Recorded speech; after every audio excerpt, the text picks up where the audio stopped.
en el Zócalo de la Ciudad de México, más de 100 empresas reclutaron a nuevos trabajadores, esto como parte de la Feria del Empleo de la Ciudad de México. El reporte. David estuvo sin trabajo varios meses.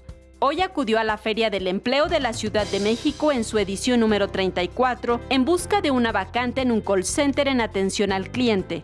Pues de contratación inmediata tengo como cinco propuestas de contratación inmediata. O sea, no es por presumir, sino que pues es lo que me ha tocado pescar hoy en el día. 5 propuestas de contratación inmediata. Ahí mismo lo llevaron a iniciar los trámites de su contratación. Como David, más de 8,000 personas acudieron al Zócalo capitalino a buscar una oferta laboral en las 110 empresas que ofrecieron 8,000 vacantes.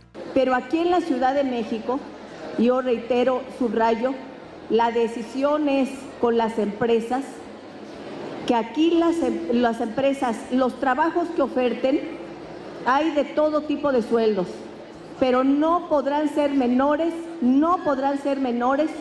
a 2 salarios mínimos, por lo menos. No podrán ser menores aquí en la Ciudad de México. Cabe señalar que la Ciudad de México genera más de la quinta parte de los empleos en el país. Con imágenes de Andrés Brito, Saray Mariscal, 21 Noticias.